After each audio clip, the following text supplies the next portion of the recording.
Adiabo Command 97.1 Hot Oven Command Yenko Qatar 2022 Jumedieno Yegusu tem Ebraso say yete match day 4 Papetan yete 4 and yashe 4 Midi a mejiswo Krobia Asante match day 4 already matches are joining in to me to Togo and Morocco and Croatia kote obi antumi afabo antuni yonko atenemu on acha 1 point at the back na kwa to UEFA so ye e wo Switzerland Sanso Germany and so etina homa Japan na be ball by 2-1 third game no to be cause out ekeka so be jogumu a anu Spain achichire kanu porpore and song Eduso Maya from Costa Rica woman to me asimu the fourth game on the day ayade bano the Red Devils of Belgium up against the rest of Canada and woman nyina red obako ye Baikoko Red Devil Belgium woman utedi no Baikoko woman akokofo Canada so Oma utedi ni red the rest until akoko ana ne game no jeti a hihye so ewa ha na so far ya bottom minutes referee of Free Africa commentary na wiki mi ye ni nyina Africa fonkwa Endra Victor Gomez from South Africa onodi defending champions France and Australia and then so another Africaner Ojina Fifi Benifo yin say ombra no meto ayirem na enyoma nkonkan eye Gianni Sikazwe ono na nei ono so etem the Red Devils of Belgium versus the rest of Canada and the Akense na hihye so quickly yenhwem nate duba ko a afenu mienu na tumi a present no mo de game no hihye so wo Belgium afemu no womo anepo home goalkeeper Tibo Koto at the post mu Sansuna Brantie Feno de Donke at the post Enzo Ejinetiro Toby Adaveret Ejinemu ana Jean Ventogen womo so ejinemu womo na complete back to no diama Belgium uremu our midfield for na Timothy Castagna ebo fullback our right ana Yannick Ferreira Carrasco and so Ejiremu our left fullback midfield tuno Azel Wissel and Kevin De Bruyne attacking trial no and Sunie Sielimana oho Michi Bashwai ewo ana Eden Michael Kwabena Hazard and so Ejiremu uremu ewo the rest of Canada so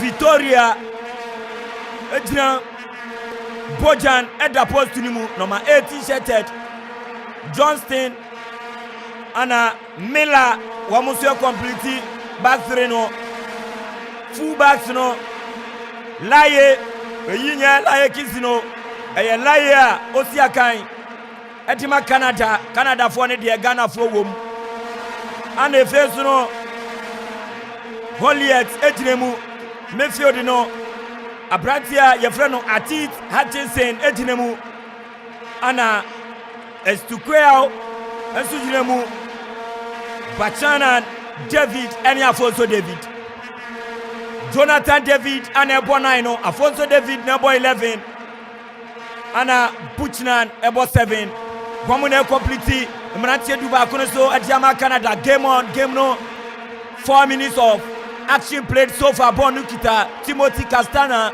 number 21 shirt Edema Belgium Okutabono a throwing Oto Ediama Osheninia Watodiama Edin Kwamna Hazard Naso Timothy Castagna went to me and breaking bono Eba back a throwing in favor of the rest of Canada senior game no etumi Ashasie 5 minutes and a Sabrino yetumi abo Asha say na wo hwe incursion and as wo hwe we are Canada for no boboya. I say when you have say okay but say we look sharp now tankuya Belgium for settle we nanka was settle nanka one chance but I say Belgium for we say no. They are very careful and confident into one so one come then I'm so want to say ball no be fair because we the way are two teams in our ball. I will say Obia Basi Obabe show be the Obia actually say we know and as we are saying about ball but what's a chance but why in Yaya or boy I go and say we are with a chance I went down say to a chance I went to me about why you say winter me Baba say Yen share near 45 from the Baby. Yen said yeah 45 minutes you know in Sunshine everybody to Ebekwa Koku. For the first 45 minutes Yegusua Yebono Jabomu Simansia Pona Babedu Canada Womo Chesimo referee Ninza Tresru Wasa Sia corner kick Jembo Fentia the rest Devils of Belgium Obuantenu Chiabono Bochinan Chiabonisi 18-yard box ni Musa Kaka Krebianka Thibaut Courtois one more head test in the post I should say the post today no matter sheted Etima Canada wakako jina bonechi Haliet jina bonechi obabe tu asisemu Haliet utabona asisemu tren kosro naso abrate naji wabo shot goalkeeper Thibaut Courtois abrate ya freno Bochinan o complaini sebono abobi so referee controversial Gianni Sikazwe onona okodi 2016 Club World Cup Real Madrid o Sergio Ramos 2 yellow cards ehwa no sande ba kuhye ni kotokumo si da bi man red ma padino owo history pa Gianni Sikazwe oye Zambian referee 2018 ano tumi program according to first World Cup VAR referees no tumi afre Gianni Sikazwe say Canada for no one penalty appeal no referee na kasa me screen so say emudawa o award fama wamo emuzundawa on deny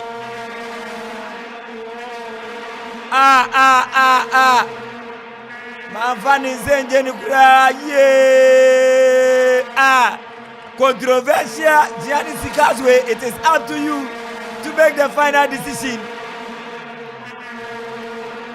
It is up to Gianni Sikazwe. We do an insabe woho Gianni Sikazwe de on penkwasi yasem eye penalty for the rest of Canada as against the Red Devils of Belgium. Equally yellow card for Abrantia Ojinechiewo Tutuniama Yannick Ferreira Carrasco. A yellow card for that penalty incident. Joshua said the penalty we were kwesi. Is it Kevin Abrantia Freno Alfonso Davis? Yes. Also Massa se me na me bobra ono no boy 11 no oka the attacking trial etima Canadians no obe test Abrantia your friend no Thibaut Courtois testing the post 9 minutes Canada penalty Alfonso Davis Osina Kentima FC Bayern Munchen hono Osina kan no si akan our the Major League Soccer our United States of America babe piemu oba ni so nguni wani mase wiase nyina open o matrefo a wo mu boni a utumi gan ba ku miensan nan eyi Alfonso Davis enfrim oba be test Thibaut Courtois onya very super season with Real Madrid otumi a chipo no Thibaut Courtois na kamebe kan no asem Thibaut Courtois what cheap penalty no we're saving him mind. Thibaut Courtois we're saving him mind.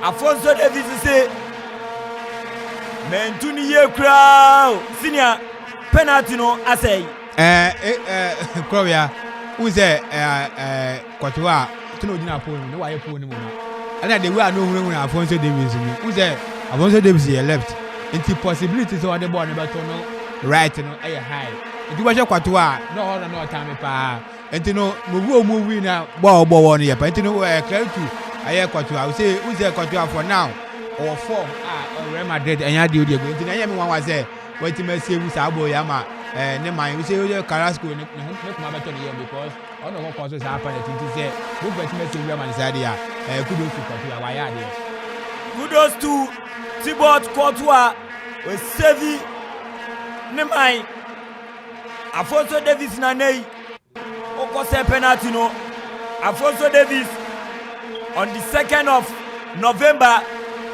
Inti Musumi ayawa Afonso Davis no Musumi mu ana wa say penalty 2000 year ni yawo no over 22 years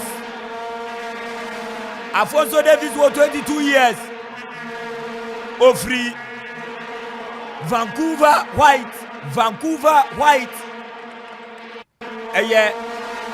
club team Major League Soccer United States of America 2019 ana Bayern Munich of Germany who say Abrantia no talent wonimu ana wo mkofa ne bai Abrantia ya yakara semu osanso ye refugee Ghana he ya no bedi ne nkwe Afonso Davis uremu oburumbura say ye budumbura no otem e wo Ghana he ya Afonso Davis Ghana friend to me detect say Abrantia wo talent da Ghana for young to me who say Abrantia or talent da Benenam Habedi Ghana refugees eduyansa ya share papa oh my Ghana taxpayers money ya dia share Afonso Davis wa kosi akadi ama Canada and then say penalty pona ba be 250 or Canada still pushing for the opener womukutekuta ball no 50 won dia ma Afonso Davis the penalty miss man na so akakodu 50 won Abrantia no watane no back shot na so Motumi a clear woman lines born on say yo I didn't have a goalkeeper Thibaut Courtois referee said them it was an offside already na Gianni Sikazwe de Masa Munja na sem or your controversial we say obedi rofa Gianni Sikazwe inti Munjano or say a outside before the foul incident no AC. Eddie Michael Hazard, Captain Fantastic. Edima, the Red Devils of Belgium. Michi Batshuayi, and also Romelu Lukaku, Minama, Polingoli, we pray interne ono tem. Pono mana inisa. Pona babedu, Thibaut Courtois. Matane Bono, Ediakwa Koma. Jean Ventogen Diama, Yannick Ferreira Carrasco Diama, Ventogen Bio, Ababedu Toby, Adaveret, Ediakoma, Ventogen, Popon Nazo throwing. Defensive throw, Eko Diama, Belgium, Romelu, Lukaku, Minama, Polingoli, Chani Triunsa, Yadina Babetu screen to say, Boya. Chiasa Kora, Fiko, Etiana Boju say, Kuwa. I say, young Quadano na Papa B, ewe ye mfitire, your friend Papa Boju say, or no your friend Papa Boju say, now so about you say, pa, your friend beer, when you be da, or Nibio, now so your friend Papa Boju say.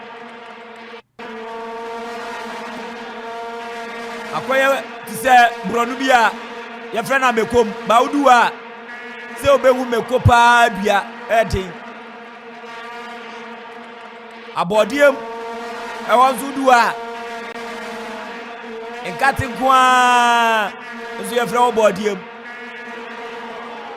uremu wo mangwase nso a adesa ne ade na eguso o enso ye frɛ wo mangwase ana baby a adesa nso won ye frɛ nso abitiem Ponu ye chane tete ti ababe do Afonso Davis opeso take no o chese opeso nya opina no wa set penalty to no no which should wa box shot na to there bi Lord Bono Brother friend Oliot the born in Namosa Bono number 10 third man Holiet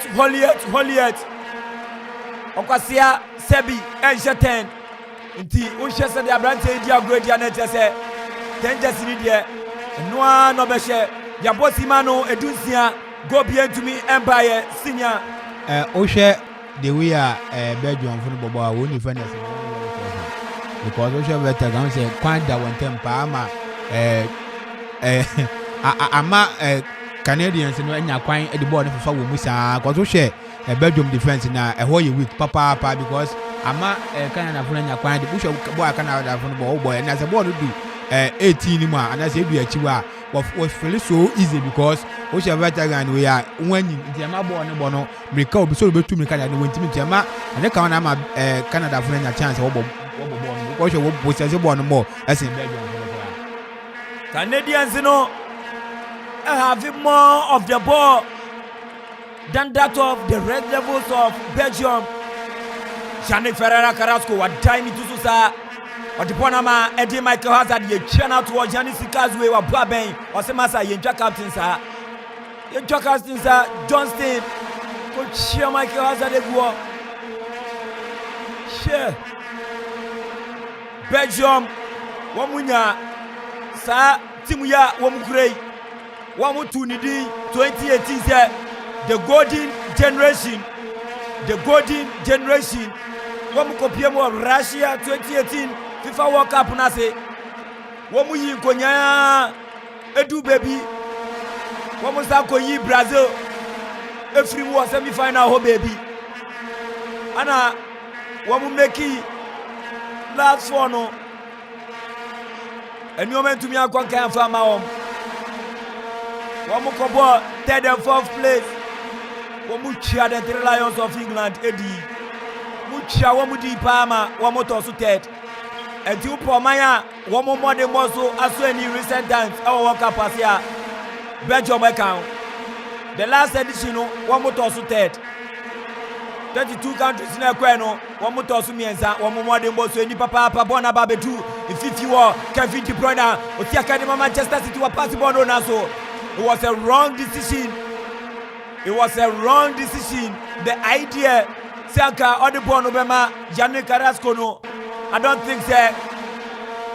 Looking at the situation now that was the suitable and I said the best decision for Brother friend Kevin De Bruyne so befa and Kai was a born off and two right hand side wall and Fama Hazard now so Ochusi Carrasco and Canadians who really born back at their own half. Bona Babedu Fifi war. Babedu 18 box of Belgium. One more prepare bono, Jean-François Togin, or Sasso de Bonaco, Agakoma, Ventogin, Abedu Adaveret, Jamati bot Kotwa Sujama, Jendonka, Ediama, a brother Freno, Michi Bachuai, Bonabedu, Azel Whistle, Visto Diama, Kevin De Bruyne, or Tantani Danino, Johnny Danino, sir, Chaboni Tumwe, a foul, Edin Michael Kwabena Hazard, oh, we need fouls in the sea, Okopiemu, Real Madrid from Chelsea, Okoyeno, injuries upon injuries.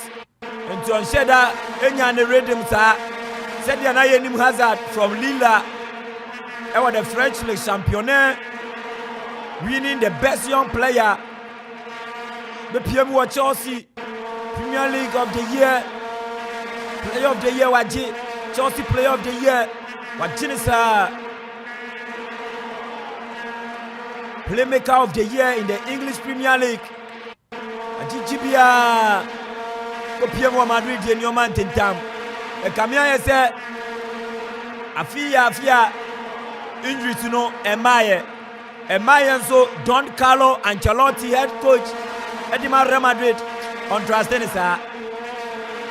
Contraste opening ni sa. Bono ye throw winner ye to the Belgium. Ya tu bono wo laye o jabon mu e dia ko Fifa na so Belgium win bono back. Belgium win bono back. Abranti Freno Johnston ene ohaji papa Johnston wahaji ne ye papa enti 21 minutes played obibia into me to atna Canada nenya penalty a omabo aseno Canada womu nenya penalty a omabo aseno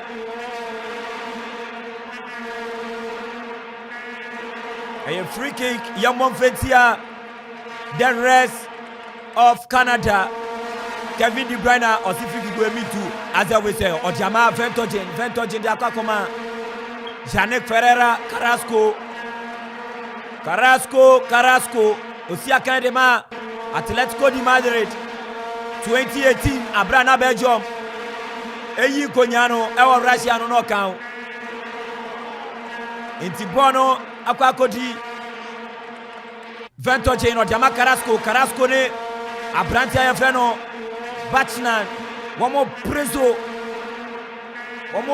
sa Ponababedu Tendonke with Jaboni Mujama Toby Adaveret the Bono Ama Tendonke Zukle Krodiama Adaveret Toby Adaveret Okulabono Obibia Emba but Sunny Boni Mutete of the Shady Michael Hazard after the beating Maka or the Bonico the Hazard with Chapono at Yama Wana on the person Yamani Nobiti Baswai wapo short na so Baswai wapo short na I think say deflect here. It was a sweet pass. Striker papa die unya striker pa ganya dia wa kweye Hazard form ni de o she the Red Devils shirt ni dia oboa form ni de o she national team jersey ni dia Kevin De Bruyne jina corner kick nechi Kevin De Bruyne jina corner kick nechi Abranti Freno Michi Basho no boss abo no a deflect here no osina kan ewo Turkish Super League ni mu eho no osina kan edima Fenerbahce ofri Chelsea ane koko pie mu ewo ho ofri Chelsea ne ko pie mu ewo ho senior number 10 mai edima Canada wo mo se sebi okwasi anhye 10 Junior Holliet Obo Juma papa Junior Holliet Entino Pono akwakodi Ventogen ababedu Adaveret to John Dunker to Timothy Castagna we Lucy Bono naso omo wini bone ba akodu fifi wa Kevin De Bruyne dimrika papa we just center circle Ojama Eddie Michael Hazard ne na box ni musa on na mo edani ne ho eni nemu a ohwe na otwane wentwa no wa body abo Canadian player back on Belgium wini throw in woma to Ojama Abranti Freno Carrasco back to Adaveret to the Donke to Adaveret to Ventogen Ojama Carrasco Ojama Hazard naso ye twana to referee say foul Eden Michael Kwabena Hazard e twana to Abranti Freno Johnson Alistair ni wati yo bono naso Kaji Johnston are listed here. Only Hazard Wombe Wafano pa. Sir, on no ball over the right hand side of the defense. Edema Canadians, Anna Hazard is your ball over the left side of the attack. Edema Belgium into like to like. One Besia and to Womuti Yawamusa Ponababe 250 war. Ababe 250 water my branch freno. Ati Hutchinson on also the Abadan Yabedu. Afonso Davis and in 9 Namsusa. Afonso de Namsusa. Aquacodi. Afonso Davis back and in Namsusa. Post shot. What? A branch freno Ati Hutchinson. Ono ana Remo. Oye captain Edima Canada. Oye captain Edima Canada. What Tamino? Yes. Oye foul. Afonso Davis. Bitimuntiano. Penalty na waseno no. Obe shigo ashem. Said your dribble. Nina mwani di neche se. Opeso nyago. 26 minutes of action so far. Go beyond to be Empire. Hot oven Ofla Okoman Yankwa Qatar 2022.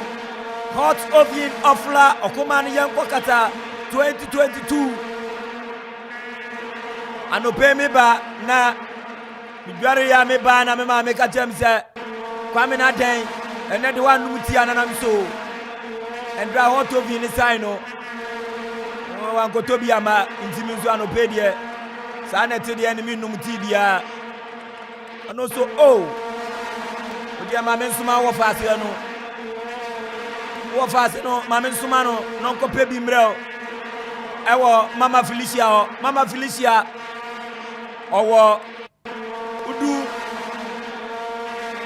awo che drug store JB tete udu a just opposite upe hoto vini bi ato a sama me no your friend ma Felicia this store no e wa na wo Otom bebre Otomo Enterprise all kinds of provisions uhia bia udu weni ati Otomo Enterprise a upenya ni nyina sabri boys no omo bie mo etie live commentary Anokoman 97.1 Sanso ana Ofla Constructions bona ye wo dia baba Belgium na so omo to be a clear one lines na ye hu papa the 218 yard box ni mu akasa dia Ati Hutchinson ever push out no na Belgium for the clay. This should have been a free kick. Referee said there be a force of Davis when you bono Jonathan David rather wa poma pim bona babe to goalkeeper Bojan ono demo adima. The rest of Canada Milan Bojan Bono Ekuta Milan Bojan wa pass e dia ko Hutchinson Johnston wa pass Johnston we ji bono dia fa Kevin De Bruyne so kita bono ba Canada Gianni Sigazu we said bono sababe du Canada wa shot goalkeeper Thibaut Courtois he's been the hero so far 29 minutes he's been the hero for the rest devil of Belgium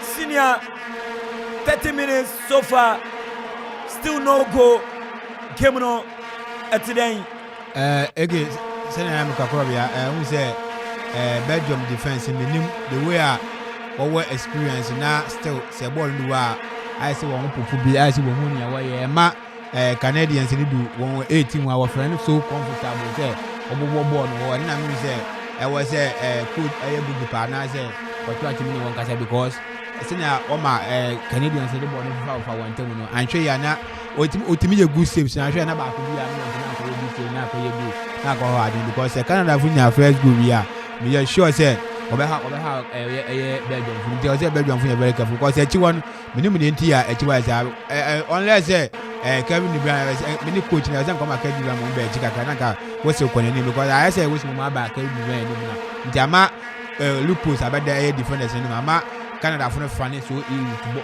play the ball. And I also watch your match and Canada deflection as goalkeeper. Goalkeeper Thibaut Courtois waba into the aid of the Belgians. Abuajienok or say Belgium 2-1 Canada. Abuajienok with China prediction. Oh come on. Belgium 2, Canada 1. Oyibo Boateng from Akima Norebi in Kumase. Ose Belgium. Onoso de kakra tu etino no. Sedia ose ni dozo no. Uti Kumase Belgium. Omanfufro ose ni sunuro. Ghana bobo ami hu se wotro se bebre se bona babedu abrati aye frɛ no michi batwai otene ye na so afa ye wini ball no de frɛ ni sem bona babedu far left Afonso Davis Afonso Davis wa twene maka okuta ball no e de ewura wa tra center second amani nua kuta ball no wa pemo no na so still na ball no ekuta Canada wo mo wura mu 25 years wa cross ball de sim Afonso Davis na so Jonathan David. You born to 18 mu. Oh, your privia nitika yazuno. Way off target. Jonathan David osina kaidema Lila. Ewa the French League Championnaire. Ewa France memu. Pona babedu. Yannick Ferreira, is it Carrasco, Kevin De Bruyne, Ryder, with Chabona Sisemo, Batshuayi, Painazo. Michi Batshuayi. Oh, wasa, papa, share. When your time when you are calculate every day or night, out to 1 pound, yeah. Akono Charles. Canada 3, Belgium 2, okay. Akono Charles Echira. Canada, Belgium by 3 goes to 2. Sansuna Uremu. Starboy so Edini Diababekem. And your Facebook. Okuma Radio 97.1. Sansuna Uremu YouTuber. Akoma Radio 971. Now what to me adwani show no. For comment bra, for prediction bra. Na your commentator Krobia Asante Midugem Embubom Potongu Mushiengum Enfamao Hot Ovi Sabri Uche Utime na no songa bo yakwa kobo no wache. Nti awase wunya o bedtime sweet. Bedtime sweet the obedia and your hot oven bread. Now the show kama uti kama Pona Babitu Naso Timothy Castana Osiaka de Leicester City or the English Premier League rimu. Jersey number 21 and Oshe Edema the Red Devils of Belgium, Timothy Castana of Atalanta and Leicester City with Tebrino. Afro mine. When so Starboy is saying, watching the show live and clear at Afomema Port. A command radio commentary no size, Belgium all the way. Greetings to Yasma, Ujibobuate tactics man. And my lovely father, no joke. Oh, Papa, dear, in a joke. Rastafarian in a joke. Maminchia, preciously. Gio. Preciously. Maminchia when you Naminchia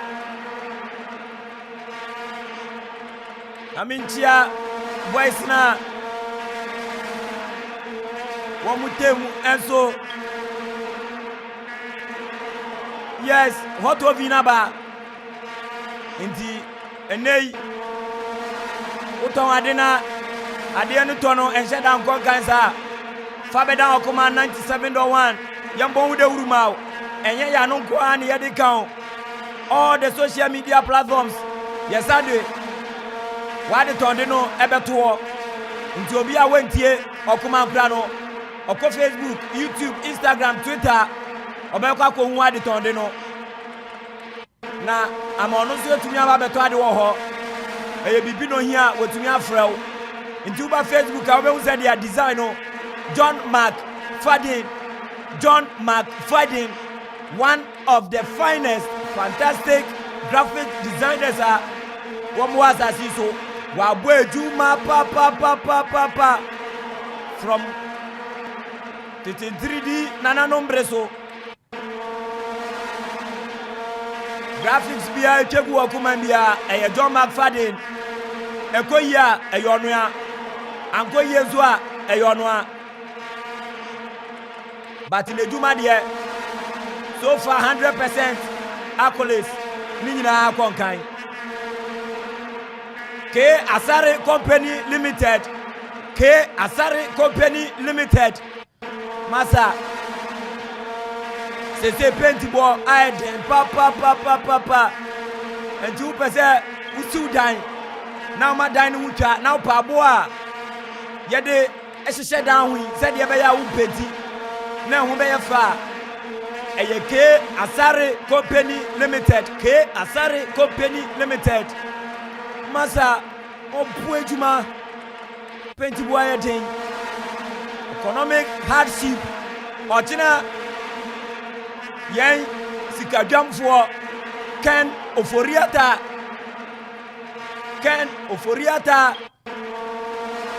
Gianni Sikazwe otie vano se Dana Umbeka. Is it a penalty for Canada? Is it going to be another penalty for the Canadians? And Azel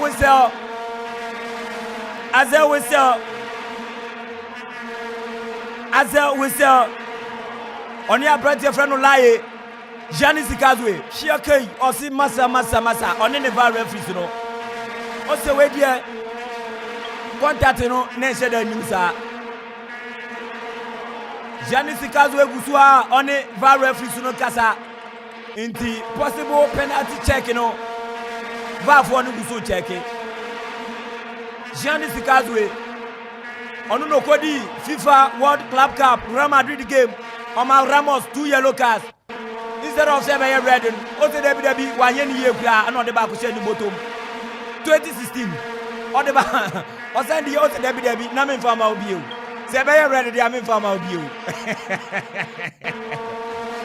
e ka dan fo papa na senya 2019 AFCON Yakobo Cameroon Mali versus Tunisia Gianni Sikazwe upon impemienu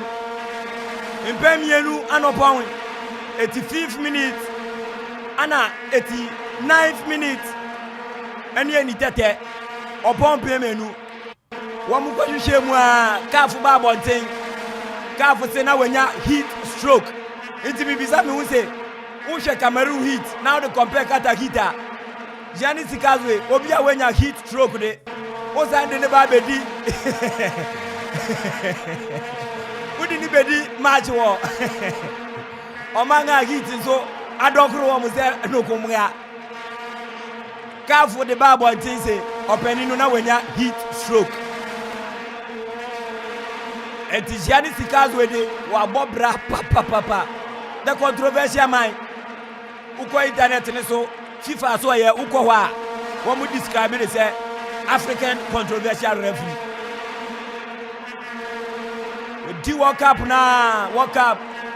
2018 when the second time odi Belgium game e wo World Cup as 2018 ya FIFA say Gianni Sikazwe Belgium versus Canada one ye be ma wedi 2022 World Cup Qatar FIFA said Jenny Sikazwe Belgium game one hour said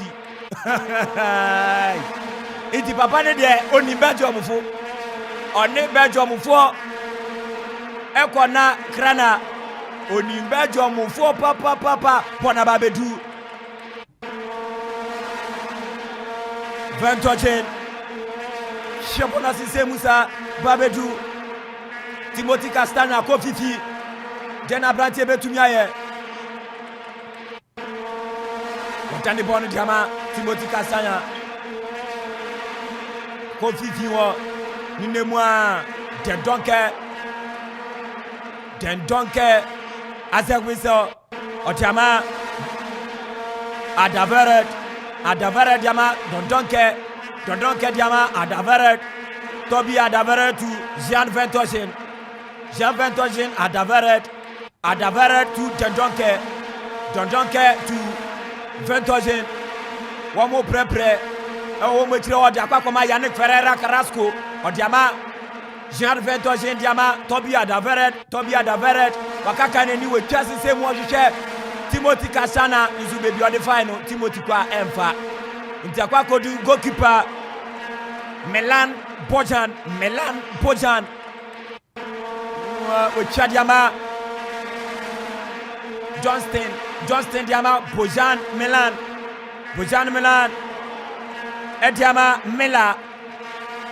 Melan asian boisi c'est moi naso Dendonke Otiama Toby Adaveret to Ventochen senior Belgium for no passe bon sa wo have unse mekaje infimfini wono intime enkreke ema won ena Bashuai ama Canada for no rest ama unse ofele so comfortable with when we say striker be papa bi eniwa obe ha won adwene because senior ball bonte ne ka won ama Belgium for no ball ni na ewo won achi won ho ba ya ball bia enko ana say ball ne kwakura Bashuai anya de papa bi o de ball ni ntiama we Canada for no feel so comfortable ball no ball so ntiama what the pressure see them Belgium for so hwe say won ball grab ball na say call Belgium opponent side na we say an kan wo sinse ya we say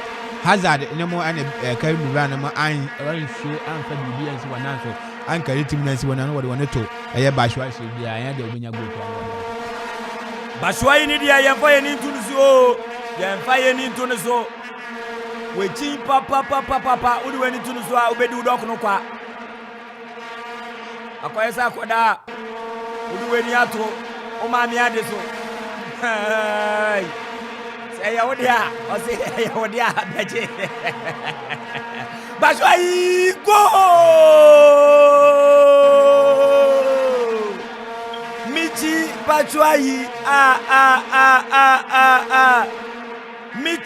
Michi Bashuai who proving critics wrong papa at the wrong time and the wrong AK Michi Bashuai on the bonnet to a trim. Kobia Oshegua Michi Bashuai now. I think the Belgians in the last 10 minutes of Mr. Game Abrante and Kevin De Bruyne are totally out of the game. And yet something unusual on the side of the Belgians. Our game on said who Abrante and Kevin De Bruyne supplying the passes to players are all up front here. Now looking at the goal, Michi Bashuai saying yes, a long pass from the defender and so Alderweireld now. A part of unknown defender and as in terms of distribution, starting attack from the front, Abrante Toby Alderweireld a part of new duties and to my great pass from Alderweireld and equally a great finish from Michi Bashuai. Yes, critics now can once he's not even the man to lead the Belgians coming into the World Cup, but then one announcing the presence in the World Cup. We typical Didier Drogba, typical Diego Costa. Go and then Abrante within Michi Bashuai Austin wababe dufia Austin jabigum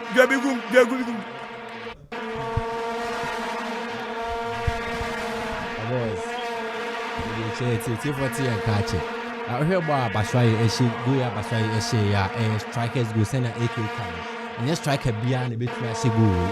But Baswai in down so okay crowds or cast Baswai head in the cap best strike my Belgium. But here go Baswai to share to see ya chese Belgium will be. But what cap on surprise at Belgium. We show one who are in chese bia what carry the day to your match here pa. Yawo match here. Apranti aya kana se Michi Baswai no.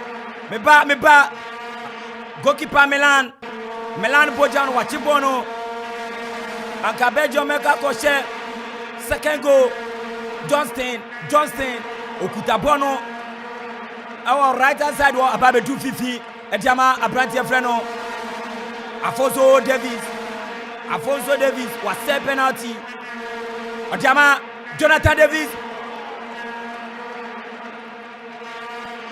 loketi apranti freno Jonathan David kama pa now so timely intervention from Toby Adavarat Clebon in the free war attacking through yet to the Etia Belgium the Red Devils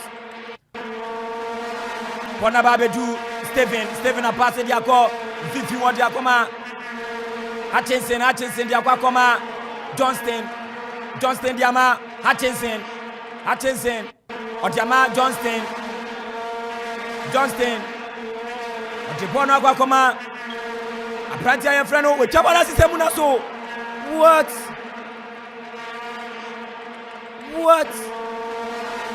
Pichana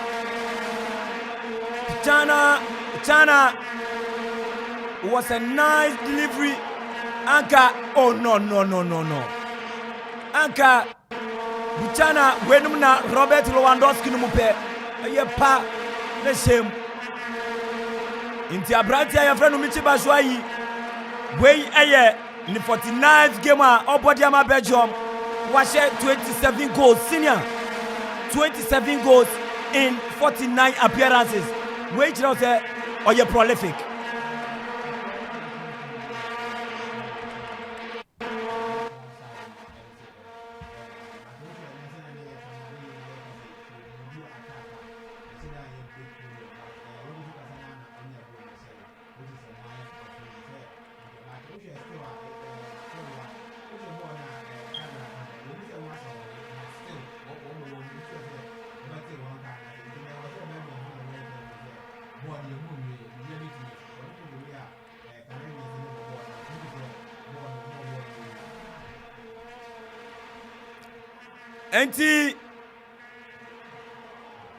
Enti Ushemwa na chese enyinamo nsem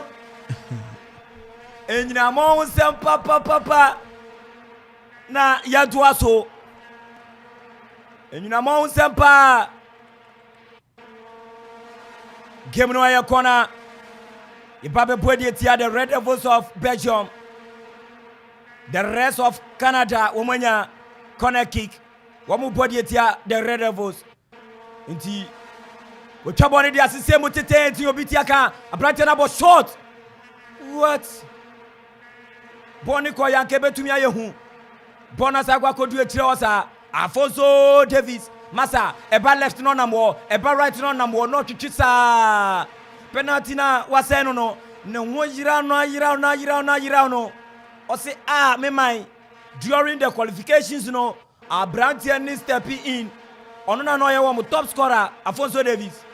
Onona no yawo top scorer. Ewo qualifies no. O sise goals awodo na enti ene penalty aba captain Atit Hutchinson wo ho na yese wo kobo a Stephen apia gina bom yese asamu agya nkobo wo de ahwedue mu. Hey! Nensa gunubo na nensa gunubo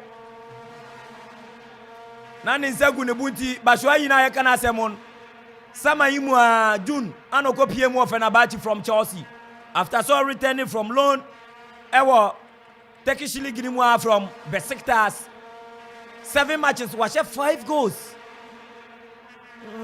form na no dene ono dia ba bebrem World Cup na se no nti se ya kan wo mo a hye World Cup goals a masa ena form 7 matches was 5 goals 28 goals for national team in 49 appearances. Nature say, Masa, national team dear, utumi yesa adu anawa bobra. Referee Gianni Sikazwe, Zambian international referee, FIFA accredited one, of course. Onona no jiremu Belgium, Ashe Kabako, Canada, Entumiate, first 45 minutes. Or the first half netumia panewiye. First half naba. The Red Devils of Belgium 1, the rest of Canadian 0. Korea, first half, tag game I think say a 50-50 ball and will be a ball end-to-end actions from both teams now. Especially the Canadians, they are looking more promising than the Belgians, but unfortunately, say goal net to my ball on the side of Belgium. Looking at the penalty by Branton and Alfonso Davies said to me, I said, he was the top man for them during the qualifiers. And definitely, it's a penalty. I don't know if he'll be a man about. It will be a Branton and Alfonso Davies, but Niamana and then ultimately come and say penalty. I said it here. We share the top form of Thibaut Courtois, and he do this bigger stage in the World Cup. Na penalty about definitely Courtois will make a save, and yes, he did that to save the country friend Belgium. And on the side of the Belgians, we share who are Branton had a Urity element, and I feel so Branton had Kevin De Bruyne. Me who Kevin De Bruyne, me from Man City. So OG ball, initiate attack or distribute passes to the forwards and net anyway no Branton and the Kevin De Bruyne me who near any more as a coach and Roberto Martinez a bit to me in the second half now feels or the likes of Torgan Hazard more and so no any other crop of players and so then will be dress maintenance more any other players are almost on our bench but Kevin De Bruyne I mean no this time around me who will give me a Michi Batshuayi yes getting the only goal in the first half. Belgium, he has been the top man for them. So they had in the stats and two playing about 49 matches and scoring a little over 20 goals. HRL say Ampa averagely, goals. Then I want to know Otumia Belgium national team. He will be the top man for them in this tournament because Branton and Romelu Lukaku and yeah, they are tournament. They better Ehuno Dudona Ewumu. Wamubi Kana Nyami Wawa. Jenny Batshuayi will be their top man. Then when you go now, I'm not surprised. But Branton didn't answer Timothy Cassana. In the last 20 minutes of the game, Mehun totally out. Samson and Eden Hazard in the last 10 minutes of the game. Man said that Eden Hazard. Which are the quality of Belgium, Ukraine, and the kind of players from Ukraine. I expect them to deliver more than Niamey deliver in the first half. On the left side of attack, you will see Branton and then Yannick Ferreira Carrasco. Mention that in a game. Quality Ukraine, I expect him to do more and in the second half. I would say said overall in the first half, maybe it's game say probably 50-50 and I say 51 49 for Belgium because they are having the lead in the first half. All the same referee Gianni Sikawe, I think that this time around he's getting things right for himself and I feel the game because now in same baby before about tournament we in the history of referee Gianni Sikawe just January against Mali against Tunisia he was a center man and controversies issues if he's arguing about all because of the decisions we are taking here in the game. But this time around, we're genuinely nice to say a big stage like this, you can't afford to mess up with your officiating, and we're rising to the occasion now. On also rating of over 10 in the first half, I think it's remember 8 over 10 on the side of the officiating officials and with the game now. And the na reti senior game 45 minutes etumi aba na wie 45 minutes etumi aba na wie na ehu hia kase pa na Belgium aye no say wati manya first goal but say na meka no we say Belgium very very very careful because we share Canadian the way obobo na it means we mreye and why already say we bet me I the goal no which a chance and when ya na chance and when create and at least with me say go and about 1 year can be obey too until maybe say Belgium for very very careful because you see wake up near bono say na make can first half with me na ball na say we say go na me say where we because second half on the opponent side you know to be make sure so be about tone because we the way Canada for no ball it means we bet me Belgium for international show ball no aye keti chance bia say obeti manya kwanti no say Belgium for very careful na the phone defense so very careful because we better gan we are the way our ball na open more edema Canadians say won for ball ni we mutisa anya say na ba akoton for obeti my go kudos to aye goalkeeper aye kotwa say wetin say the oman no wetin time oman this na beti so because edu ebe mo ya den ye hia no na oba na obeje nti no we hwe sales are oil penalty and then apart from penalty so sales are akọno so yani na wetin say we because the kudos to aye kotwa say wetin but agori nko awie ye bibia betimasi agori no enko na wie ye Austin fabiso so na impreprechi penalty afonso de boy a cheap penalty because against top goalkeeper last World Cup your boy don't know your best goalkeeper or tournament now she tournament keeper say na ko cheap penalty here abra country any that say we a key player at the moment me expect say Canadian for ball ma born impressive so any there but mo mbra mo more a chance mo ma pressure mo pressure because you hear player bit say Kevin De Bruyne money me for this Belgium cra no want to possess or want to board the accurate passes na Canada for no you mo ke two be at said in Japan for ya emi mo ke two be o betumi ati omo kaloma overcome score line womo betumi ati womo ka na womo overcome score line no hot oven Ofla Constructions Okoman Yanko Qatar 2022 live commentary yede eba ye twa first half na tumi egu first 45 minutes na kwa ya Belgium etumi ehye Canada by 1 goal to 0 yes sure 2 goals to 1 then one betumi ahye bi 1 goal to 0 abranti aye friend no michi ba shoyi no nya the only goal no ye twa ye ho abasima kakra bi ye ba near the second half of the action no and so etumi e de abrel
Command Radio 97.1 on Facebook, Samsung on YouTube no. Your Command Radio 971. Mami social media no na menhwema manfo wo menhwe se de anioma eko yaba Belgium 1 Canada 0 46 minutes second half no yabo sima ba ko obi bia entumi nhego e wo second half ni mu Belgium go a wo mo share in the first half no eno an yakutemu kai se first half no so Canada nso nya penalty wo mo bo say no Austin second half no ye ba be sha say Canada da form ba ko den na wo mo ye ansa na wo mo atumate wo mo ka sanso na Belgium e lead den na wo mo ye enfam protect that goal no anase wo mo betumi ahye bia kan me expect say Canadians no bono maji bona boninya first half no o betumi realize o mo chances a o manya na mo dey create bibi na eni da so bia de aba mo team ni na ahwe Belgium for na me feel na eni da o mo say nkomo ni bon Kevin De Bruyne no ball nko omuntumi embo long passes no omuntumi mbo accurate passes no emma attackers no e dey hazard na maye hu no ntimi expect senka Belgium for no so betwa create bomb passes ni accurate more chances na Belgium I expect say nka tournament because bi mu ka so mo beje no omutumi abo age enti said ye binu mu aka say Belgium betumi age no wo mu golden generation no menji ni say World Cup we want to be an 2026 World Cup Mexico, Canada, and the United States of America. Am I me and saying Kambomu? Hosted the year 2026 World Cup no. Minyeni say how one way to me akobo brebia because golden generation no. Players do na womanyi 4 years time woman to be Kobe. 4 years time, Osha de Hazada, Obetuma Kobeye, 36 years. Toby Adaveret, and Gianventus in there, one woman to be Kobikra. And the golden generation now, 2018, I want to him say, one bet to me, IABB. And so 2018, semi-final, one free mu, Echo ball third and fourth, one more torso third.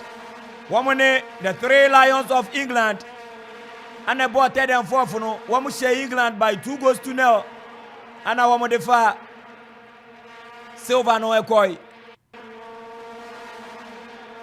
womu defa silver medal no ediko PM Belgium Chrome afiwe golden generation no womu na asenya if you grab womu asenya few players bi asenya ba be count nti afizu wan ye hwedia na jese ebe chance na ngotuma je World Cup apranti e friend no Afonso Davis club no ne nanam 18-yard box ne chi hosa apranti e friend no attention no obosho tunu na so anko bebia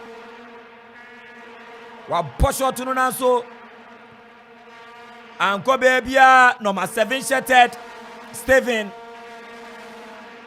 Jonathan David na Oma sweet pass Anna Steven a push out na so afa bebia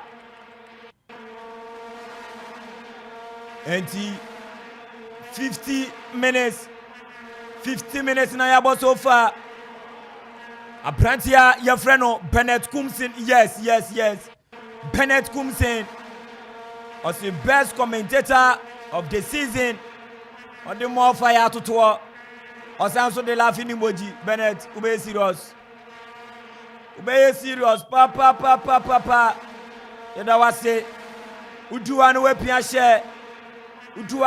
share na afufronso etumi anya bi ahwe uduwa no wepia share no ma afufronso etumi anya dwumade ni bi ahwe live commentary Hotovin Ofla Okomani Yankwa Qatar 2022 March day 4 and yet your live commentary so educate where the last match of the day ayade egumsa Leon Utese Spain Costa Rica by 7-0 Utese Germany 4 times world champions Wamusu lose to Japan Motors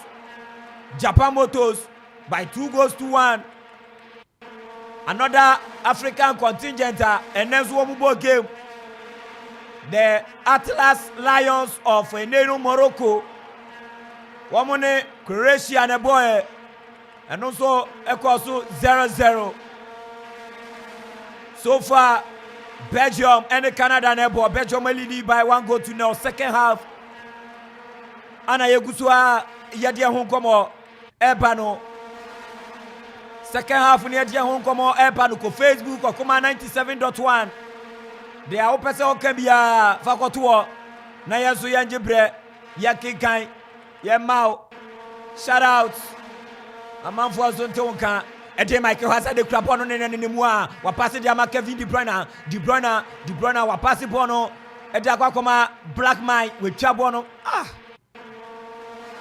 Michiba Chwai Abranta Yafreno Onana Osina Kandima Everton Yuri Thierryman Otisena AK Eka in the first half when he said 2 players are one modern one so any our first half in Muno Abranta Yafreno Yuri Thierryman and Kevin De Bruyne coach Yafreno Roberto Martinez that time na ni PC Shadasua Otie AK Otiokuma notice AK Kase Yuri Thierryman modern one conquerity we yiri na film Eddie Abrante Freno Onana Usi Academy Everton Odina Bem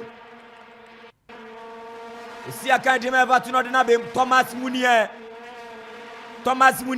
Onuso second half ya Ano Bemu Beyi Abrante Freno Yannick Ferreira Carrasco Onuso Baba G yellow card Obayenwa Thomas Munier Obayna Usi Academy Borussia Dortmund or the German Bundesliga Obayna Wabedi yellow card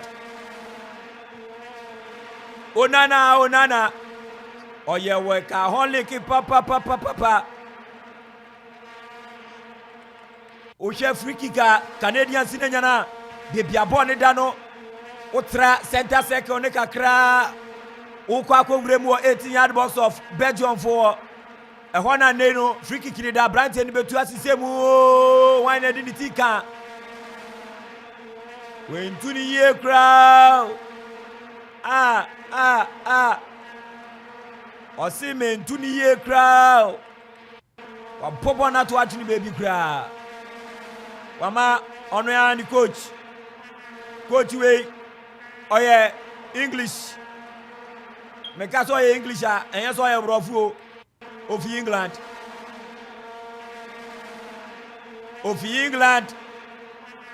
Headman. Coach I have friend of Headman of England. On a neo team and making sure sir on the Canada ever qualify for the second time so far as our FIFA World Cup history is concerned.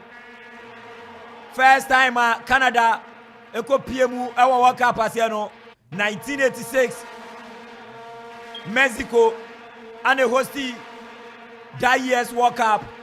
Wa pass bono diamani nia Afonso Davis wa kwa jibono den na wa Abrante pa mu ye serious Jonathan David ko jibona o dia koma Afonso Davis Afonso anye fast Belgium win bono wa bono e throw in aye to the tia Belgium Abrante aye freno Justin Abrante aye freno Justin okuta bono o to dia ma hwana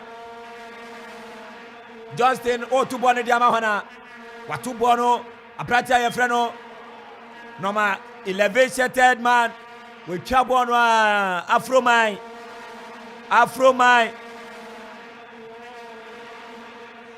Buchana Abrante aye freno Buchana or you butcher Buchana into send your cross Buchana Onana wa boni nu ade ato referee Gianni Sikazwe or say a foul Yampo Fetia Belgium Abrante aye freno Onana Senga Upayana Ubechaya Osagwa Kontokwa Onana Amedu Onana Wajia yellow card Netese Belgium 2 substitutes Wamuti wamupe munina Wafo abo first 45 minutes Obianji yellow card Wademube mwa 11 minutes Mwa mubaye nyina Wabedi yellow card Thomas Munier ɛne abrante frɛ no Amedu Onana wɔn nyinaa efiri bench na ba wɔn abɛdi yellow card ɛdiama Belgium Bono ekuta Afonso Davies ɔyɛ so pu ewura mu na so afa Belgium ewini Bono back Kevin De Bruyne ɔpɛti bɔ ne de ato Azel Witsel ɛdi Michael Hazard o wepia bɔ no ɛdi akɔ akɔma abrante frɛ no Thomas Munier ɛdi Michael Hazard wasa agye bɔ ne bio wapase de ama Azel Witsel ɔde ne nan na bɔ no so saa wapase de ama Kevin De Bruyne na so yɛ throwing ɛyɛ throw yɛ tu fetia Laye we enye Laye Kinsuna Osi Academy Blasters former player Laye sama ka kire say Canadians no more na wa be nam Ghana happen nti Laye we oye tu abrante ye friend no Lauren all-time top scorer Edema Canada if you know wabim Lauren Wababe Junior Mulet number 10 shirt third Mulet Wababe Iniko Sansona Kone Nsuababe yi player we see account do pa Edema Canada no Sanso ye captain Atiba Hutchinson Kone Nsuababe yi no Inti Belgium aye 2 substitutions Sansona Canada nso aye 2 substitutions Jeje said ye nyoma beko yes say English coach your friend no headman otemu de ma Canada no change sawaye no nensa no ebetumi abonkwa na ye say nensa no betumi abose oba pa wakwa aware ase fufuro no okwa aware ase fufuro na encheye na unkwan nya yetumi match wesande ukọ sofo ko a oje aware no wo se obema ne sofo oba we pa de ono anso hia na ase ahye onya akukọ nkwan mamia na wakoto akukọ fuwan na ode ahye nkwan onya nkate nkwan mamia na wakoto nkate abu na onya mo na ode egum ede na ma wo no se waye nkate nkwan nti sofo aware we dia mitumi emana munimu aduane ye no wanhwe ya de koso han ebibeto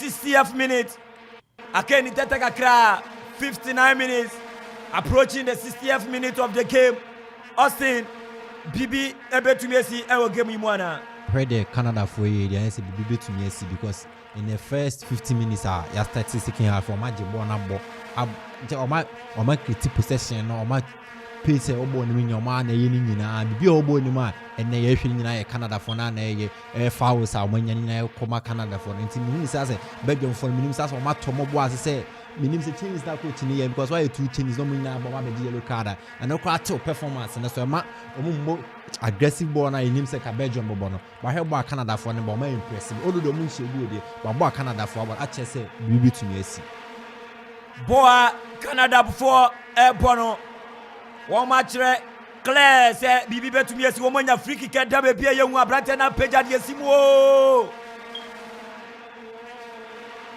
abrante aye friend no Johnston o page ball no to mi player na eba no player papa na eba no obekoso havo obekoso damage pa ewo Canada for nature Leandro Trossard Usi Academy Brighton and Hove Albion ewo the English Premier League de Michael Hazard papa okuta bono watane ne ho baako odama hwana Azel Witsel so watane ne ho ode bono atra center circle dia koma Toby Adaberat peja bono tete dia ma Kevin De Bruyne dia ma Onana watane ade akoma Dondonke diama goalkeeper Thibaut Courtois diama Jean Vertonghen wa popo no na so Afonso Davies amane kwan pono e throw winner jetu fetia Belgium throw winner ya tu dia Belgium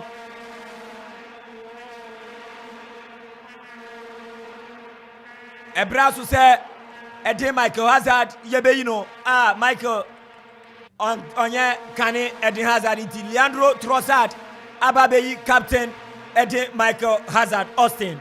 Nice change na coach na heard Eden Hazard in from Chelsea at the Real Madrid a plan boy na dinyi papa ene na dinyi kura he pra boy akotoma mania Eden Hazard in expect say ka Ballon d'Or kura ka in ya Eden Hazard compare players bi no Eden Hazard ni hu Eden Hazard say Eden Hazard say first didi na no didi hu nti ball no kwa ye ball no onya bi mama makena Eden Hazard ni so escape for the ball ko be push se obetwetwe obe drive ni nyina no Eden Hazard ni hu nti em think say nice change na coach na aye. Roberto Martinez, head coach Edema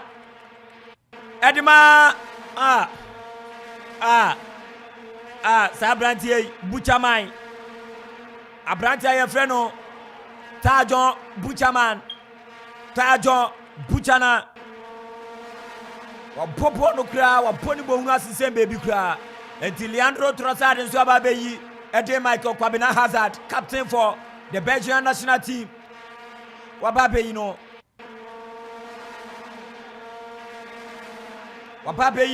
yehwe de ono so betumi di aba Belgium aye 3 changes Canada aye mienu 62 minutes of soccer fiesta live commentary on Okuma 97.1 hot oven bread Sansuna Ofla Constructions Okuma Yanko Qatar 2022 FIFA World Cup, all the 64 matches on live on your radio. Okuma 97.1.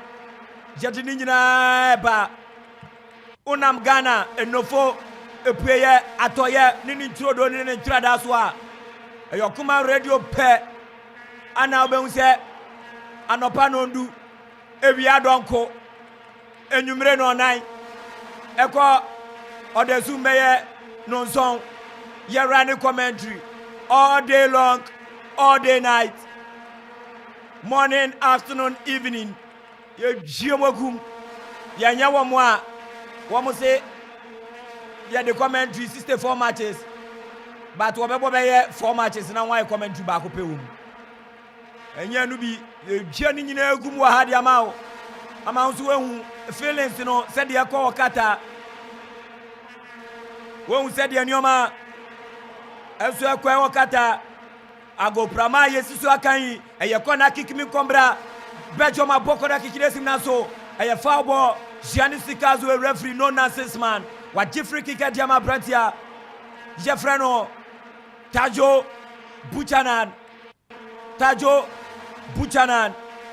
Leandro Trossard ko chino no Thomas Munier rather ko chino referee say hey agroni ye di FIFA game no ya tuni din say e fair play enti uye onua ya dia na ya gieti anu we say dia ye na next time bio onana ajibo no wo fifiri wo e dia ba beto papa onana ewura box ni mu o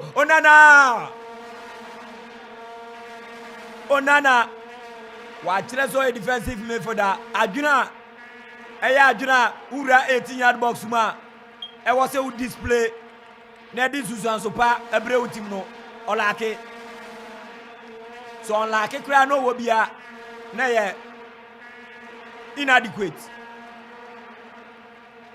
me English teacher o kire me say o ka say la ka na kire say ade no nipa oni bi kra inadequate na kire so o kakra nti so unlike side ne dia Belgium na so ye free wo beautiful clearance, beautiful intervention from defender ube piemu ewo Qatar Doha omanga yesi akan wo so no eye krowa ye frɛ no Al Rayyan stadium awo no ni dinya de Ahmad bin Ali Stadium enti se ura Muslim fomu ana se Arab fomu na uti Ali na uti bin na kire se oye sheik ana so ya laji ana so yo sikeni Inti yade stadium na to no opani no obekom ne modi moso ni papa Kevin De Bruyne okuta bono tete no wa pass de ma Michi Batshuayi no adwene pa nkasa de otumi she nice goals bas football adwene no ono so inadequate. Look at this, look at that, wow, you cannot miss this. We will apply little football sense, little football sense. Pacho mo facha me ko America ba che yo inti ayana dia mo kanu mimi tumika little Apratia friend was here, we saw what you want to on left side. Ewa attack left side wa attack wa pass the mani Onana we do onye Cameroon you know. Onana osi academy Belgium. Oye tutum sebi. Tutum say yo. Apratia your friend oh Batshuayi. As a striker who box mu. Yeah. Okay. Patrimoine, je sais. Fiti kwesi adabe pimene. Owo dan bi wo edukrom. Twin room wo ewe edukrom na misia lady ba kwa oye waitress e wo ho na mibusa na me se oso se mi hu e ka che na me so Mr. KB na adomara kwa ose odi ya nkwa kata nti yedwe aguma jiseseke ini adejo no so oh obi bai se opetwin room no se opachel sa twin room wode obi a register ana waye so ekedemba okobie dan na tutu abem because fiti kwesi ade ni Mr. KB se ehine ha utem anopa tutu bepia no ngro ne fanboy enkopie mu no nua na wo untu nai ndieke nipa mobo papa uzi ade obesi ya wo se wa no ekaba okase Unity Elimano onyade Eden Hazard the last 15 minutes ni mwadi bwan so di wo first half womu nyina Roberto Martinez baya no hie womu gu ya changes nti Leandro Trossard Thomas Munier womu so aba beka weke yes Kobia when you have the technical eye you know the likes of Abrante and the Unity element and afins you know Eden Hazard you know and so then put up a performance Papadia in a game account be na Emma Ohu only chi Abrante friend Kevin De Bruyne. But I'm still surprised that after 69 minutes, almost 70 minutes, Kevin De Bruyne is still in the game. I think the coach Roberto Martinez, and so again when you take out Kevin De Bruyne, who is going to give you that creativity up front, and also can't be now Kevin De Bruyne. I will give him, but I'm bringing in Trossard and Munier means or a 3-back. That's the formation because Munier a player about the right back position and also no the intino. Although you see the lights of and then Donka, Abrante and the Toby Alderweireld and I think Van Tongen as the 3 back players and as a central defenders of Bomi then Yannick Carrasco and Munier you see the right and the left wing backs and also that supporting defense and the midfield. But once again 70 minutes still 1-0 for Belgium no. I want to equalize that bit about looking at how our Belgium for how our Canada for airball but up front so I think the Canada so like experience up front and can be Emma go by but you are scoring a goal and the your body is your man when you go maybe you now wouldn't make sense at a field of play and I think the year be approaching the 75th minute you know and coach and the Roberto Martinez bit me nothing another player and so let me up front and I don't know any striker worker for bench about equally a Juma about and what about you but tactics are coach you know a bit to me I deploy in a game now overrating the tactics of Buama victory for Edema Belgium. But 1 goal as at 71st minute to me ain't enough for Belgium. And yeah, enough. 1 goal as at 71st minute. And yeah, enough for the Red Devils of Belgium. And yeah, enough cry. Sana Mitoma Asano Minamino na Germany say wamuli di 1-0. Ya ka say nye enough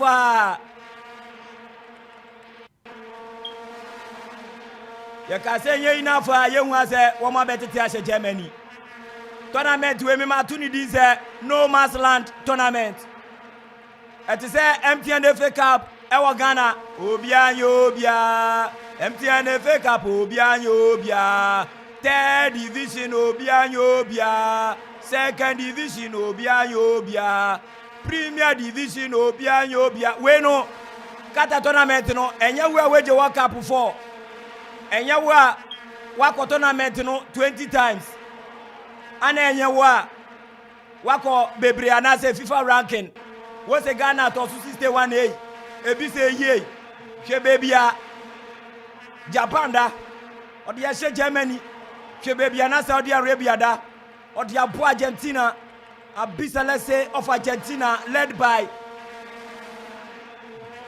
some of other school of thought ebeka go to Messi na michiba chwa ini die serious no yeke Someone, but why you born or born? Well, that's what I'm saying is that if there is a proper striker on the bench, Adema Belgium, Roberto Martinez should introduce that person rather than say keeping Michi Batshuayi on the field of play as at this time, because continuously or will see opportunities, you know, Adema Belgium. Richard passer Kevin De Bruyne, Lehmann, now Patrick Chen and so as a striker, need to be quick and smart up front. Dinawama and Bono and the prim defender. It's Roberto Martinez. The person get 3 points and no convincing. The fans, Belgium minus Ampa, they are in to win the World Cup. Our Qatar here. Only introducing another player up front than rather keeping a Abrante and Michi Batshuayi up front to waste chances.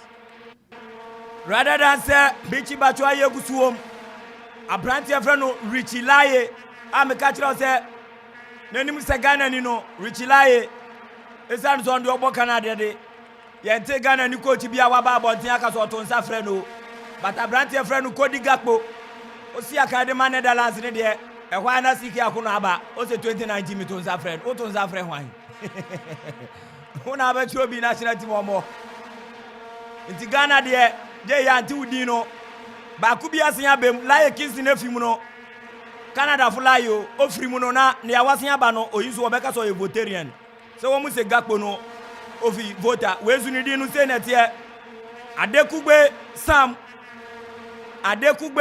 onu no Sam be yi Laye nti Black Mine Adekugbe Sam aba be yi Richie Laye nti oyinu nso no ofiri Afonso Davis dia yenyina yenim se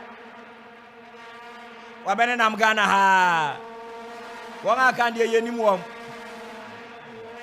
we share Abrante and the Richie Laye utrezment here Africa ne papa Ghanaian or Ukrainian ala ne ma so Canadian and with Abrante and the Afonso Davis any Ghanaian or Liberian because not the parents and Liberians are busy or Bujumbura and Afonso Davis any Ghanaian.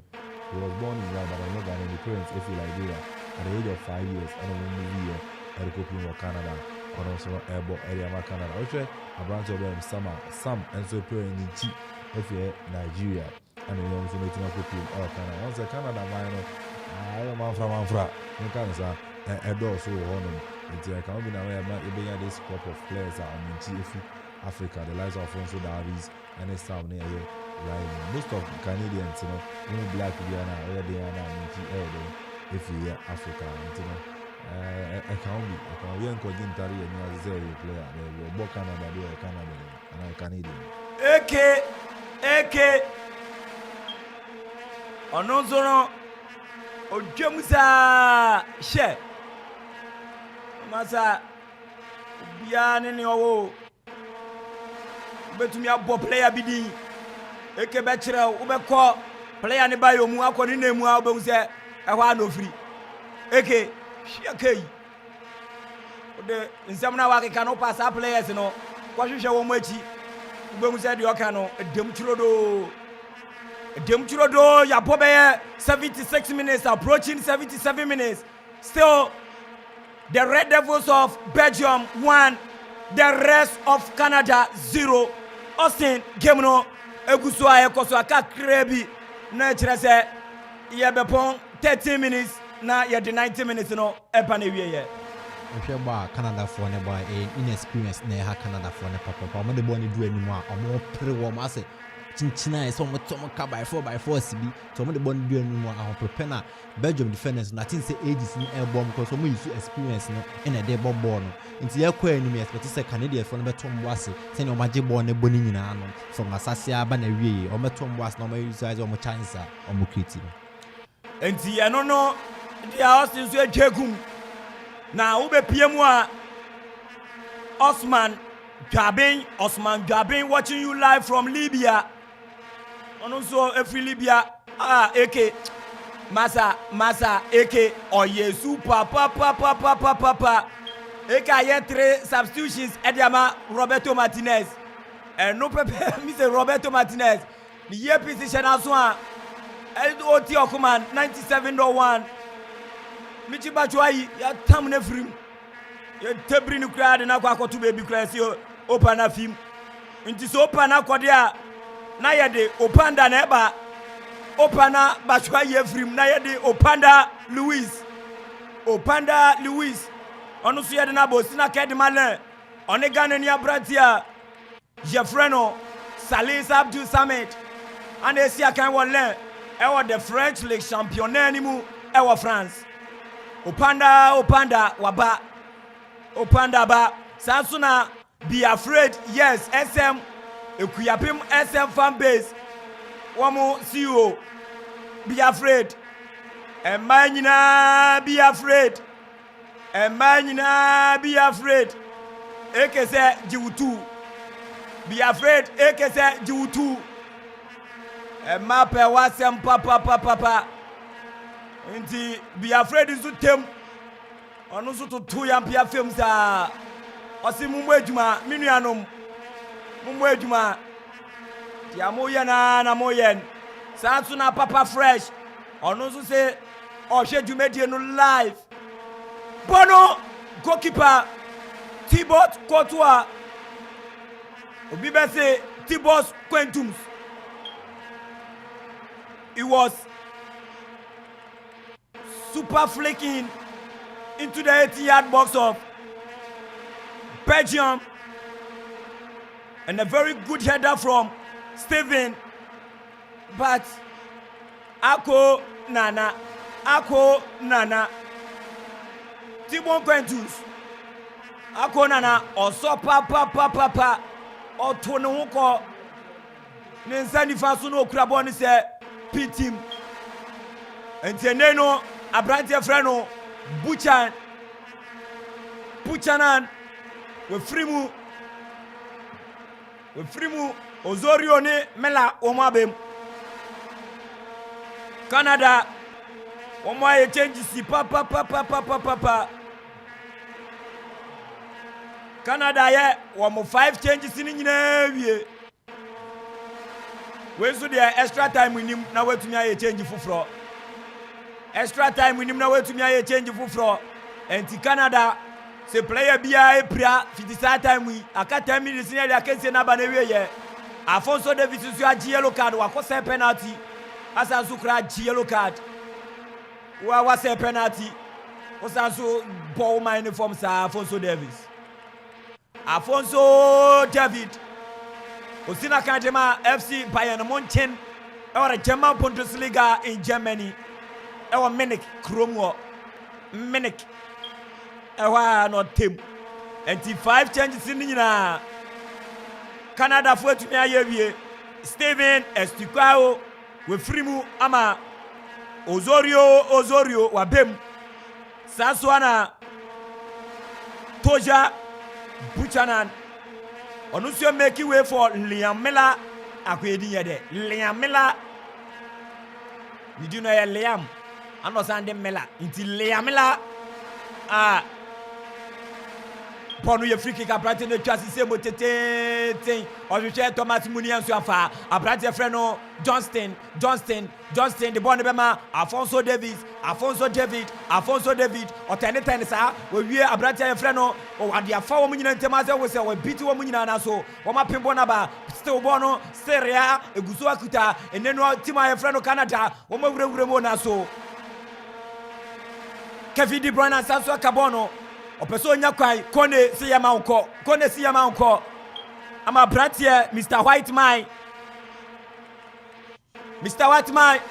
na so pressure upon pressure on Belgium na so woma jipono bratie ni dimrika kitikiti opanda ye china to referee yani shikazu say no way FIFA said the game no a fair play. You cannot do this to your fellow man. You cannot do this. Swine. Alistair Johnston. We two American papa. Oni opanda. Osi no. FIFA. Yamran and say our game is fair play. How could you? Masa manya side we fama fellow obi na kai fellow woman being eke a temporarily hold up and ye permanent to a permanent yanga game yan to aso a temporarily hold up ye share abrantia freno opanda or da fem Inti Yashano AK.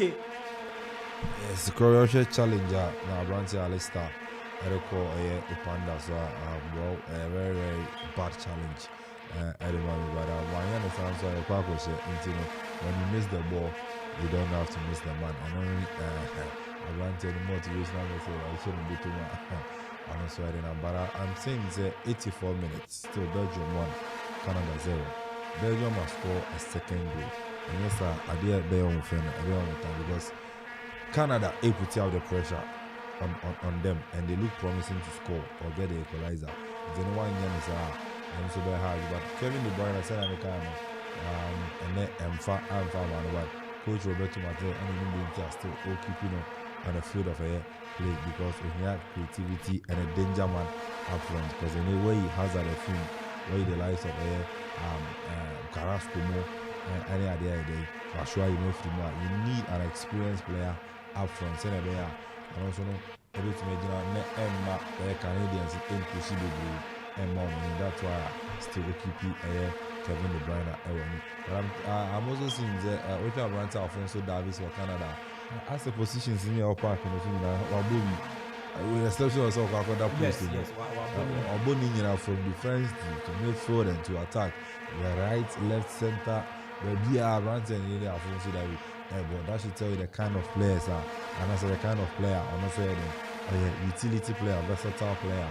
The Union will team it's so unfortunate it's a penalty went to me and found to post but today I very superb in Canada. Canada still looks promising and looks tonight and equalizer. Canada looking promising say we move to me and go now so Abrantie ni nyabono just behind the 16-yard box wa head the crowd ya to baby 2.2 wa mbre crowd wa hano ho crowd wa head the ball ya to baby and pressure no ana neno Canadians no mount on the Belgians one and knock it Dono knock it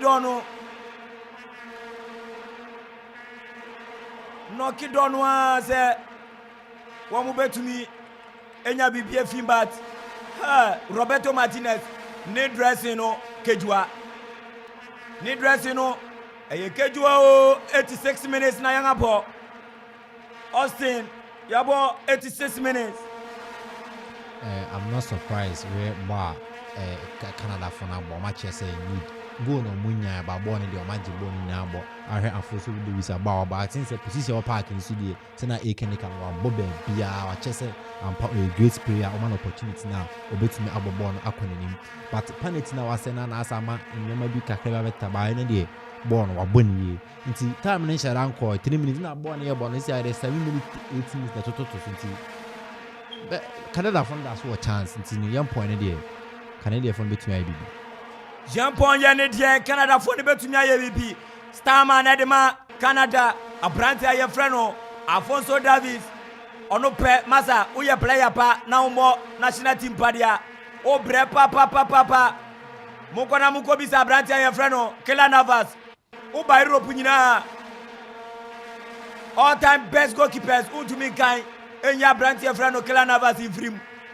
o man yo frim no ye friend Canada ne wo mo di 7 Spain a bomb 7 Costa Rica yes nti Costa Rica na Kela Navas free ya bomb 7 unimbobo na umbo mo man padia ubebre eno na Alfonso Davis ene onemusa asefise wajipo no apasi bono ejama abraja ye freno opanda watambo no dia atum tete na so Alfonso Davis bio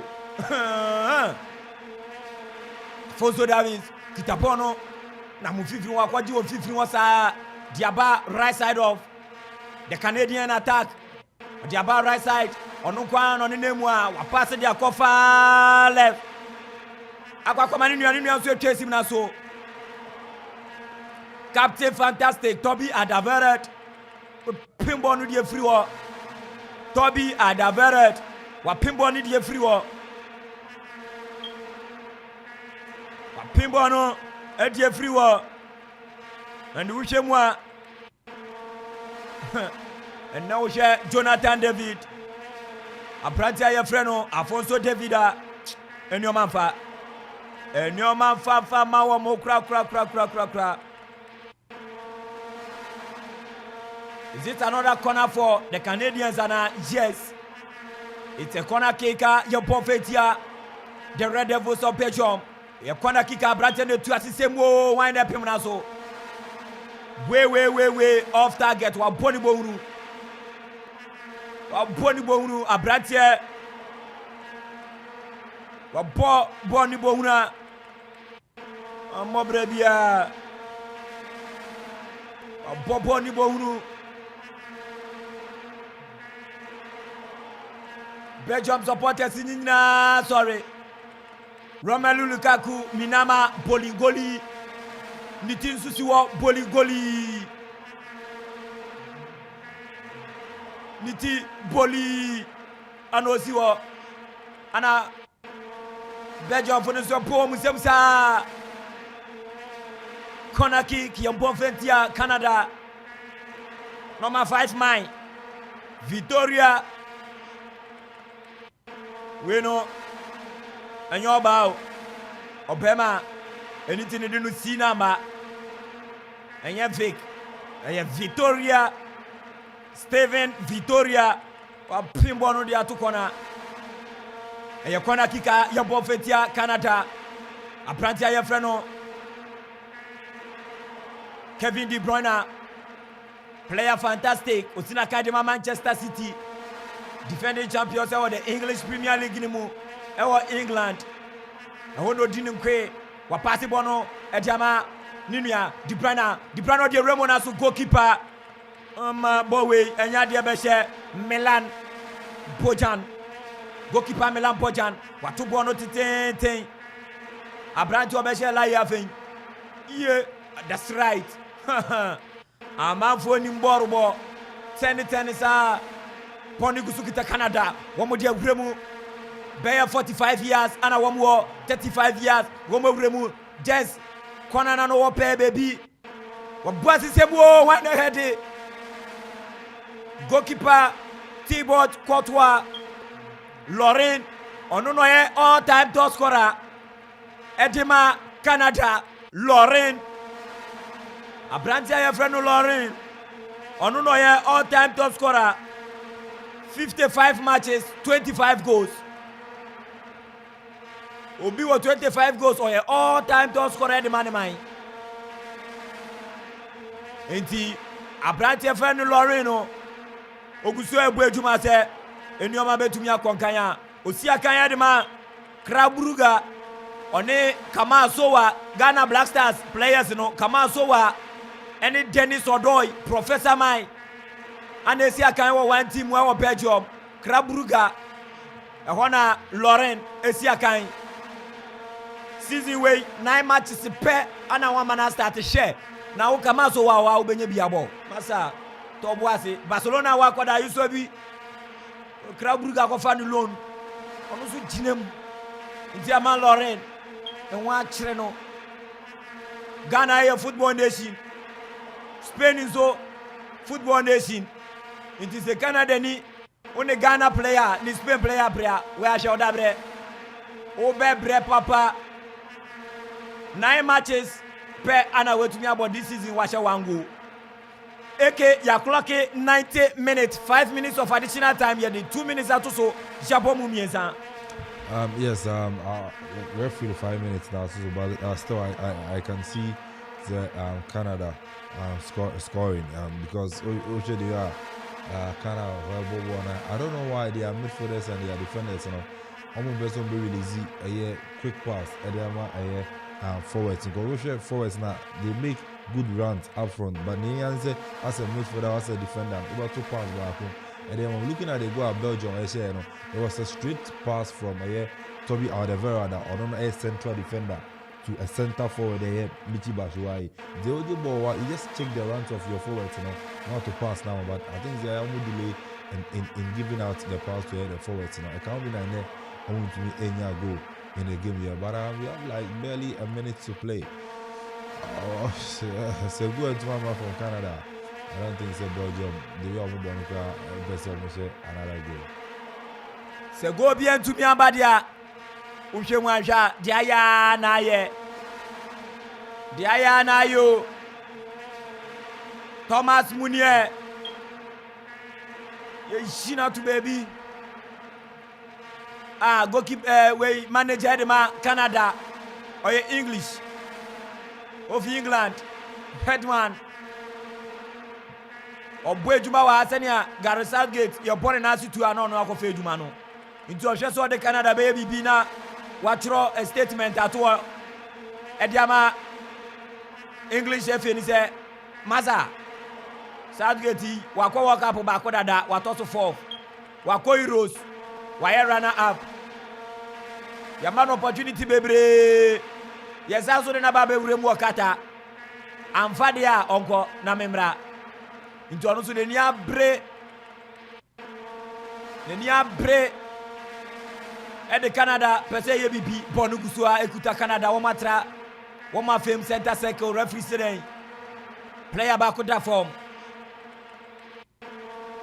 referee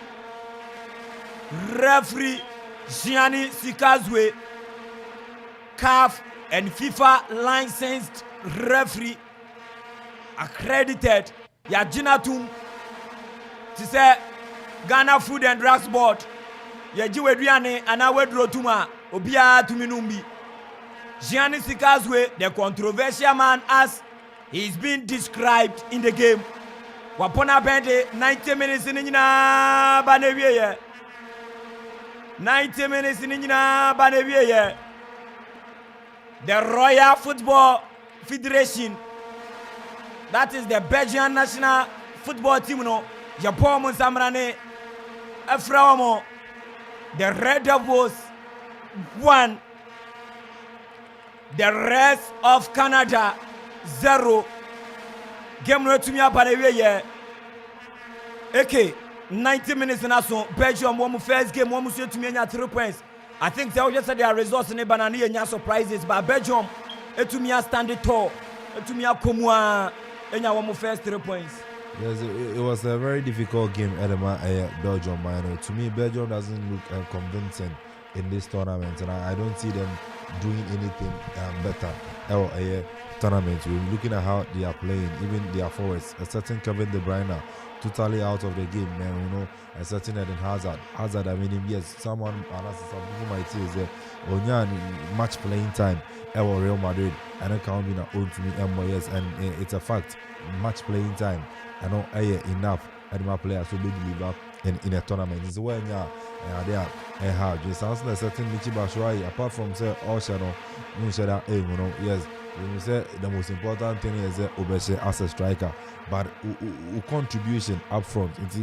There might be a gamer who to me Konya goal, maybe assist, be now contribution be up front, everything about him, but man, is Trossard, the Trossard I know from Brighton this season, more Bonnie goals also, I didn't see him. Sansa Brighton, Yannick Ferreira Carrasco, and also this time around, Mehuno, I will give him so totally, even the midfield, Brighton, Uriti elements and more, and I didn't see them, they didn't rise to the occasion.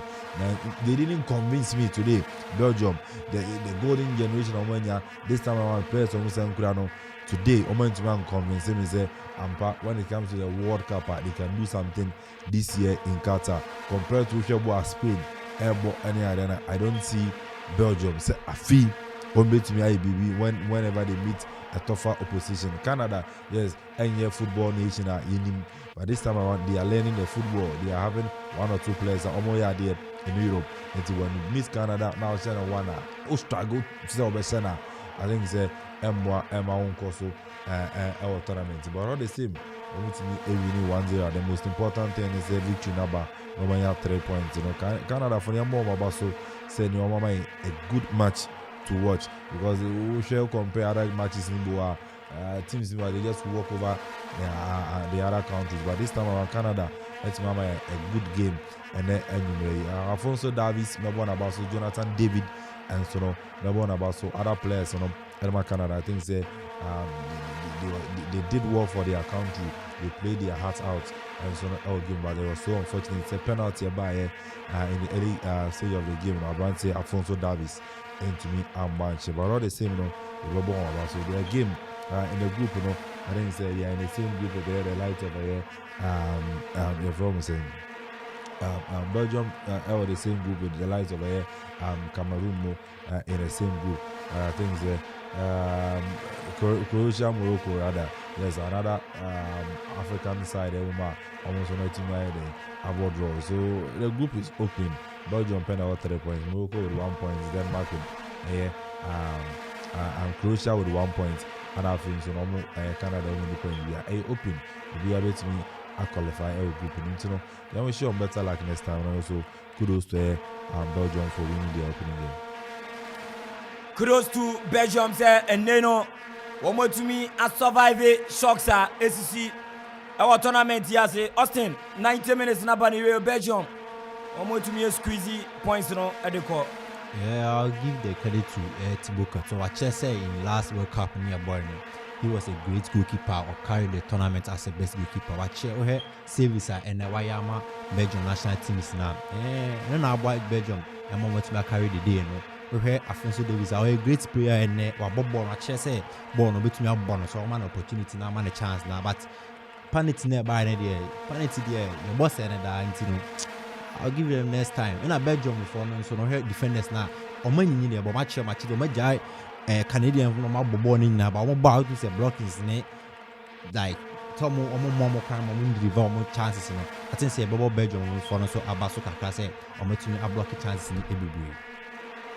Yeah, Bobo Belgium for so Abasu Facebook, Salifu, Gibrila, or say Canada will score, Anayapong, Canada into me and score, and see. Everything is over and okay. Yes, everything is over, but I knew over for Okuman Radio. It's not Shemu, our executive club. Yes. The Black Stars of Ghana. And I think so. Omayani, the Portugal, and you may not me inside and I mean monitor Black Stars meetings in the area. Patrick Musepe on here, CAF president, or City Place. It's also Sule Ali Muntari currently our camp. our Black Stars and you know Morano high on the side of a team no players in here any aje Mosisa Mapaka onu say no nisule intermongo and they almost smoke the peace pipe have a nice dinner and then you bring to Morano high Ghana fu nyina nka wakoma to om yam and then me catch us and you may be niama Ghana Ghana wouldn't lose. Ghana won't lose tomorrow's game. Yes. Ghana ain't lose game no. If say niami hu ene nwumre nyina no ebe kwose ne ekwana Ghana won't lose tomorrow. But a channel pa the prediction about but I'm saying yes you share executive power but 3:00 p.m. Now I the pre-match discussion about to be oba ne abeno ni abedi nyina no obedu executive power ukra bibi kakra on sabeka ne abeno ni abedi na yinchie a Black Stars on say ne be a channel game no yes you be nyankonim die enti ochina Okoman Radio 97.1 Hot Oven Ofla Okoman Yanko Qatar 2021 World Cup Fiesta Jedini nyina eba na ochina de ye tebri Okoman studio no obi wo ha omba hada Facebook wonso a oni data crowd be ko enti bra na be hwe Okoman studio no ewe executive pub okuremu ewe soccer bet wo major pharmacy wono mo a ehwo no mo a just opposite superb lunch ehwo no ochina djubedie no betumi akoso Jewra Kofi Anson Bafo executive producer etumi prepare the finest and the DJ Vibes DJ Zonzi any AK John McFadden Austin Sanso Ana Pasolo Paradise senior on duty DJ Zigibi Facebook nunia me koso nyina enso yo no a wo mo keka nyoma bo mu mane no yede Okoman Yanko Qatar 2022 live score no enso etumi buy live commentary yede ni nyina etumi abana ne yenhwe results awodo etumi buy na yensori dwumedie no so Morocco and the games I had buy no 4 matches ana wo mo boy Morocco etumi etena ho ama Croatia no wo mo kote 0-0 sanso na Germany etena ho ma Japan etwa no 2-1 Spain ebo Costa Rica 7-0 ana enyumre game no Belgium so ehye Canada so by 1-0 edian meji so ene Cropia Asante Mijemu na dwumedia wodro na DJ Vibes ebebo monyom enyum bi atwegu bia your number 1 DJ Vibes. See you tomorrow.